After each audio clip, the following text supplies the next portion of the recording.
আসসালামু আলাইকুম ও রহমতুল্লাহি ওবরাকাতু। সুপ্রিয় দেশবাসী, আপনাদের সামনে উপস্থিত হয়েছি একটি দাওয়াত নিয়ে। আগামী 26শে এপ্রিল রোজ শনিবার ঢাকাস্থ সোহরাওয়ার্দী উদ্যানে ম্যাচ গ্যাদারিং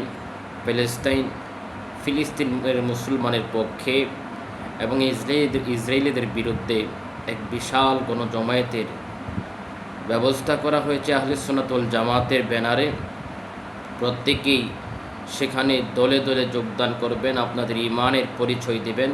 আমরা মুসলিম, আমরা একটা জানান দিতে চাই যে আমরা ফিলিস্তিনের মুসলমানদের পক্ষে আছি এবং মুসলমানরা যেখানে নির্যাতিত হোক না কেন আমরা সেখানে মুসলমানদের পাশে থাকবো ইনশাল্লাহ।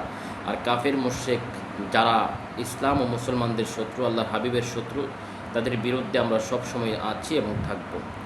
আর অবশ্যই আমরা ইমানদারদের মুসলমান ভাই সূত্রে এই হিসেবে প্রত্যেক মুসলমানের পক্ষে আমরা আছি। আমাদের প্রত্যেককে সেখানে যাওয়ার জন্য নিয়ত করেন ইনশাল্লাহ। আল্লাহ পাক যেন আমাদের প্রত্যেককে সেখানে যাওয়ার তৌফিক দান করেন। আসসালামু আলাইকুম ওয়া রাহমাতুল্লাহি ওয়া বারাকাতুহু।